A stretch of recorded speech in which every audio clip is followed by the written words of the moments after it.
Neil will go live at 2. So we should have a live. Sorry. Oh, fantastic.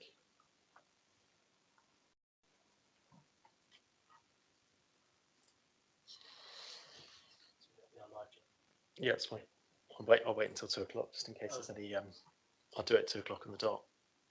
Oh, I'll tell you what, there we go. And on the dot, 2 o'clock. It's a fairly light paper today. Please note the meeting of the SVPP Joint Committee is being live streamed until the conclusion of item exclusion of the press and public, and the whole meeting will be recorded by the Council to support the production of the minutes for the use of democratic services. In order to ensure the meeting is managed effectively, please could everyone present follow the ground rules for speaking. Only speak when invited by the chairman and mute your microphone when you are not talking. We only, and it was reviewed by Scrutiny and recommended in the format for consideration by the Joint Committee. Nicola, may I have apologies, please? Thank you, Chairman. Yes, apologies have been received from Councillor Dedman, Councillor Parks and Councillor Stour. Fabulous, thank you. Are there any declarations of interests? And there are none. I'll move on to agenda item 3, which is the confirmation of minutes from the last meeting. May I have a proposer? Yes, Chair. I'll propose an accurate record. Fabulous. Fabulous, thank you. Can I from that? Councillor David Brown. Fabulous, thank you. I'll move on to our one agenda item, which is agenda item 4, the budget review for quarter 2, 2022/2023, and the transfer of functions. Mr. Hudson, would you like to introduce the item, please? Thank you, Chair. Yes, I'll briefly go through the report, if I may, highlighting the relevant points. As we know, we're now on the closing year of the SV from the last quarter. So as we go forward, we're looking at ending the partnership in line with the collaboration agreement and the transfer of function plans, and also as the Joint Committee monitoring the budget situation there. The first thing I'd say is everything has transferred as planned on the 30th of November to Dorset Council. So that now includes the major functions of council tax, business rates and benefits. As at the point of transfer, SVPP was up to date, and we now have, as it talks through there, 1 month where both organisations will run, where we'll be clearing the files through December and handing them off. Alongside that, the customer access team for the month of December, although calls should be in the main going to Dorset Council, will assist people through that month to direct them through there.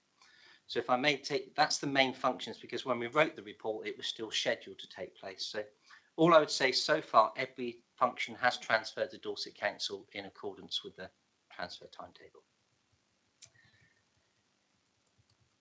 If I move through, then, as I've just mentioned there, the transfer timetables, there is a taxes appendix 1, and effectively we now moved in for the major areas of service if transferred. We'll now, through the month of December, as we say, joint run, and then as we enter the Christmas period, most of the SVPP staff will then be logged out of the Dorset Council system. And our main concentration then is to return to BCP Council the files in the same up-to-date position as we have for Dorset Council. We're aiming to do that slightly earlier, to be during February, so BCP Council ready and up to date for their annual billing run. The main function behind that now, as we move into the last quarter in dissolving the partnership, is actually removing SVPP from everything, and that's a lot more detail than it normally have. It's all printed into our print documents and everything like that. So the last quarter will be faced with undertaking those functions, so everything transfers to the logos of BCP, etc. I'd also say it's detailed there as item 19. When we started the report process, we had mitigated redundancies as much as possible by vacancy control, but I'm able to say now from the conversations between SVPP, who are all employed by BCP Council, and BCP Council, it's intended at this point that all redundancies will be mitigated between there. So staff from SVPP will join staff from the existing BCP Revenues and Benefits Service for Bournemouth in a new BCP Revenues and Benefits structure for the 1st of April. So that was one of the concerns of members at previous meetings. The Stour Valley Enforcement Agency, that will also end on the 31st of March. BCP Council will be undertaking a report during 23-24 to look at the future of enforcement services, but we're currently, the staff from the SVA will transfer again into the Revenues and Benefits Service of BCP. Moving down onto the financial implications, we do have at this point in time, as detailed in item 32, that's detailing the actual budget pressure to be faced by SVPP this year. But noting in there under 3.5, £377,000 worth of that is where we're joint running services, where Dorset Council are taking services back and therefore not making the contribution to SVPP for those areas. We, as item 33, excuse me, we do assume at this point in time that we have a half-year pressure of 182,000 because £210,000 of pressures with the staff pay awards, which have already been factored in by each of the councils. We are hopeful before we reach the end of the financial year that £182,000 pressure will further reduce for the end of the partnership. In summary, I'd just like to say things have processed well. The relationship with Dorset Council has enabled those functions to transfer. They've been prepared to take those functions on. If I may just step back to the comments made by Scrutiny Panel. Scrutiny Panel were keen to know that the partnership was up to date at the point of handoff and they weren't handing off any backlogs to either of the councils. Again, keen what would happen to customer access going forward, and we've explained that that's a decision for BCP Council and Dorset Council.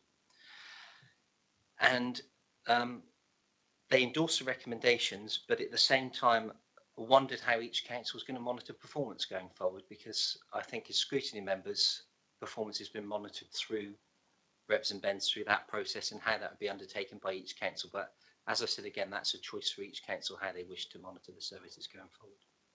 Thank you. Thank you, Mr. On the floor.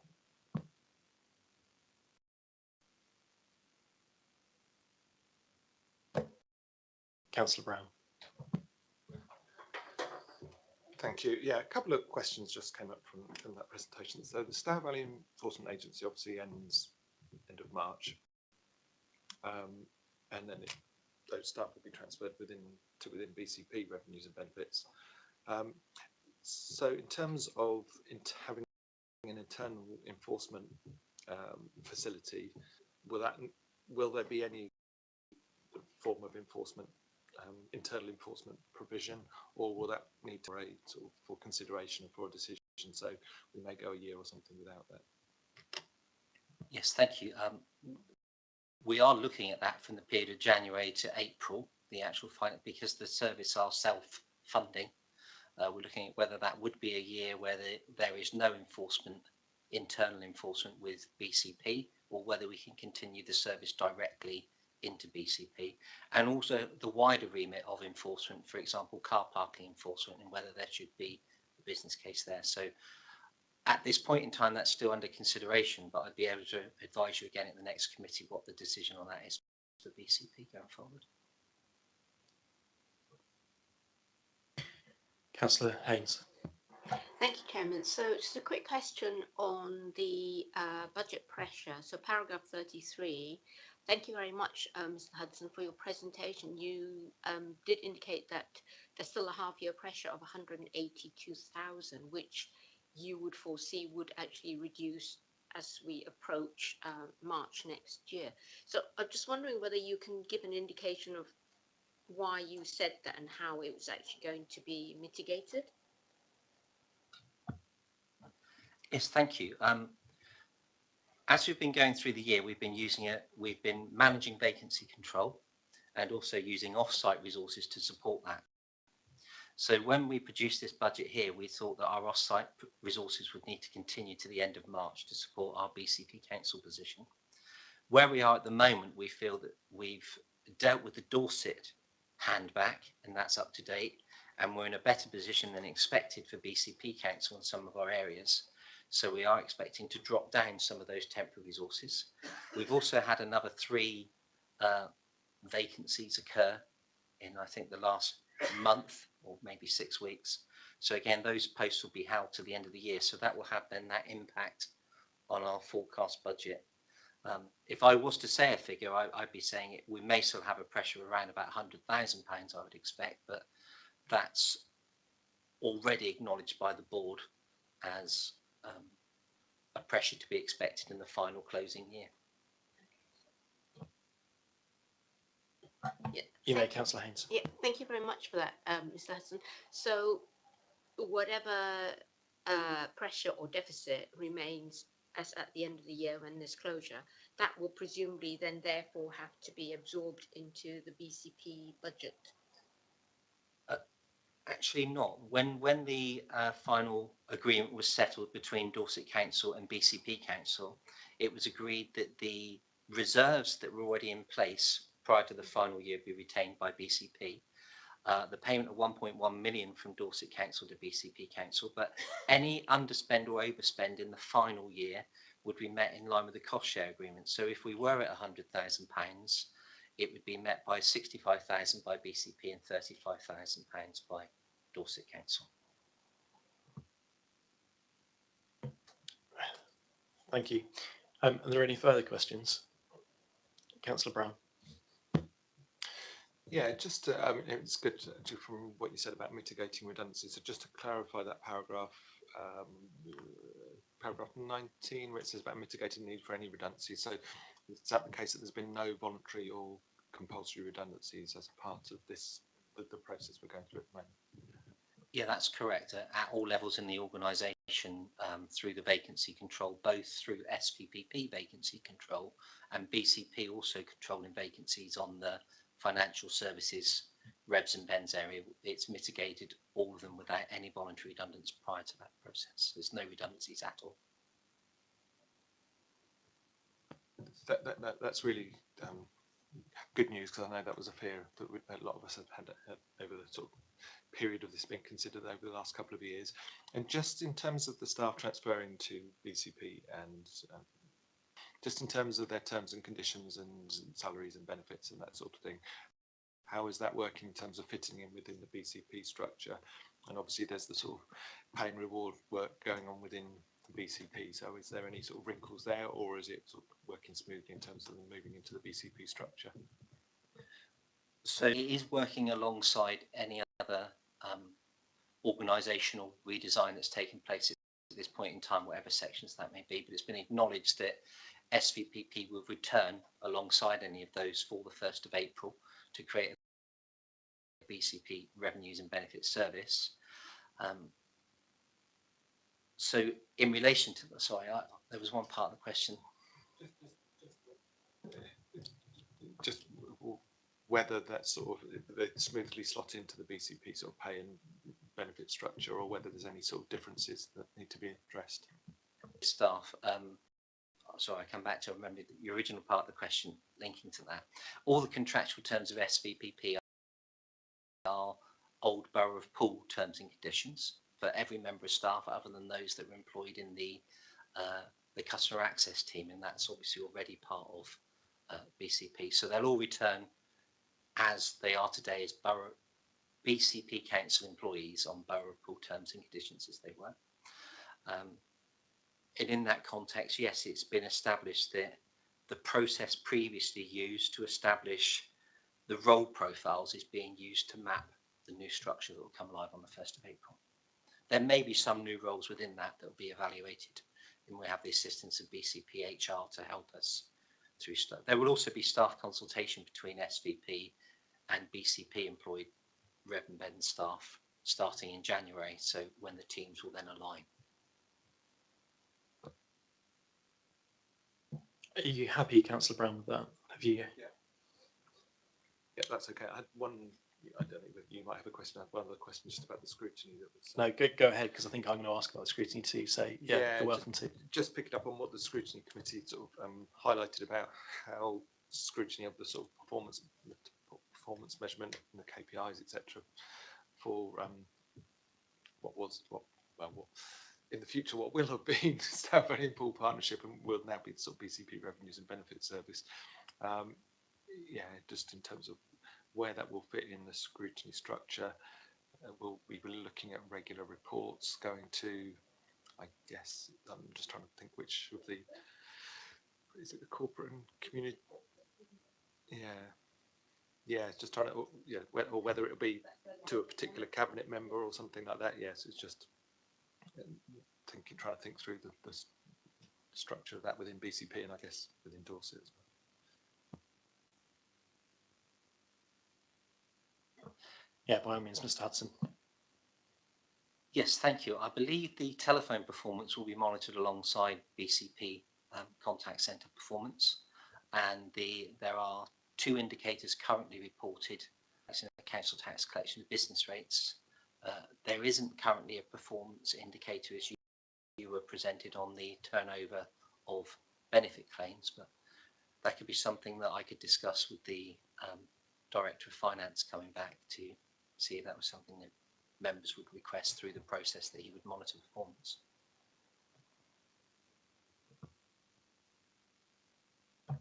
Yeah, so obviously I have the same concerns around Dorset Council. I think it might be just worth just sticking in an extra recommendation that I'd like to see. It's not within my authority to be able to prescribe to the council that they continue to look at the figures, but it might be worthwhile just, I think, from my point of view, having that recommendation going to Dorset Council's overview committee, sorry, not overview, scrutiny committee to investigate how best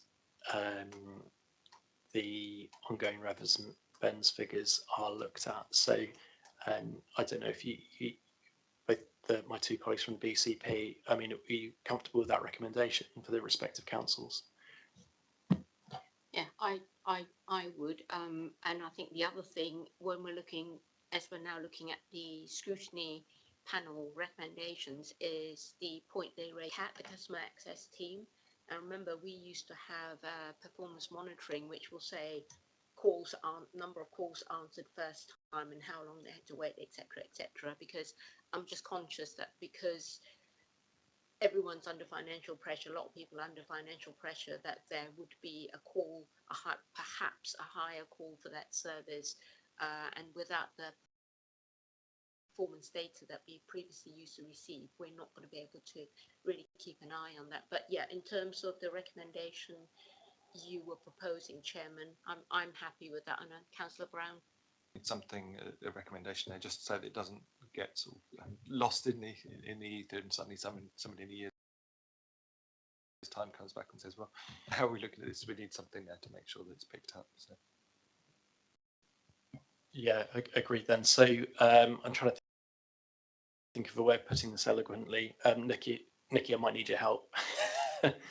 So an additional recommendation, so recommendation E, that both respective councils, a recommendation to the scrutiny committees of both Dorset and BCP Council, that they look at ways of monitoring future performance of their respective revs and bend services.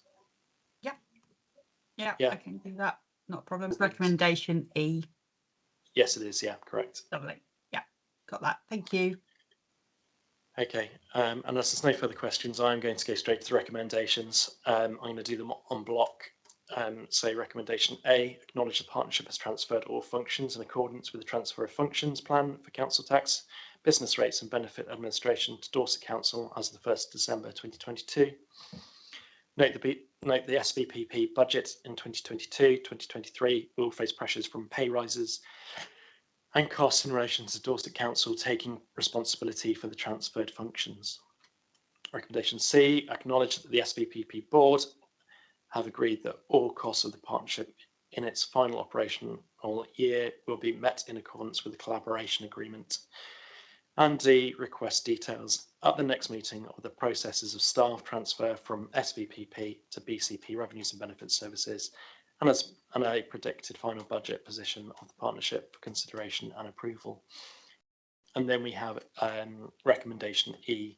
Do I need to say that again? Because there's no way I can remember it, but it's going out to both councils for the recommendation that future monitorings and taken by their respective scrutiny committees. May I have a proposal for that, please? Yes, Chair, I'm happy to propose that we accept those recommendations. Fabulous. I'm going to need a seconder as well.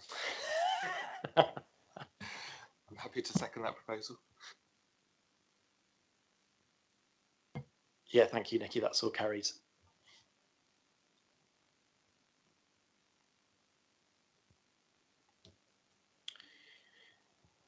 Okay. Let's move on to agenda item 5, which is it's to note the forward plan for the SVPP, and as there's only one meeting left, it's going to be fairly light. Mr. Hudson. Thank you, Chair.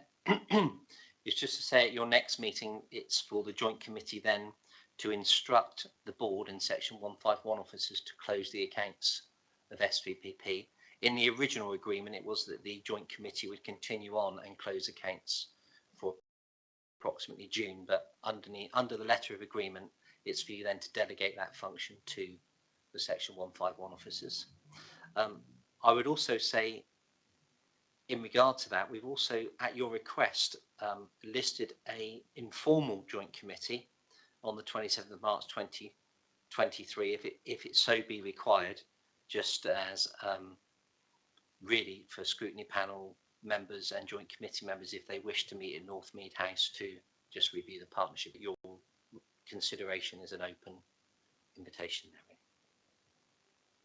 Yeah, I agree. I'm content with that, Mr. Hudson. This agenda item is purely to note. So, members, do you have any? Councillor Brown. Yeah, just to comment on that last bit. I think that probably picked up from the minutes of the last meeting, where I know we'd noted. If I quickly look at the minutes, more recognition for the staff to mark the end of SVPP, and it was going to be discussed at the board meeting to come back with options coming back to this meeting. So that suggested informal meeting at Northmead House. Is that's really what? Just reading the details there about the invitation for officers, etc., and staff to review and thank officers and members for their service given to the partnerships. So that's to pick up that recognition. Yes, that would be, and the reason it's made informal, otherwise the meeting would have to take place here. So an informal meeting we felt could take place at Northmead House in the original boardroom, and then we'd arrange obviously coffee, cakes, etc. there for staff that wish to attend on that day. That sounds like a fantastic idea. Yeah, brilliant.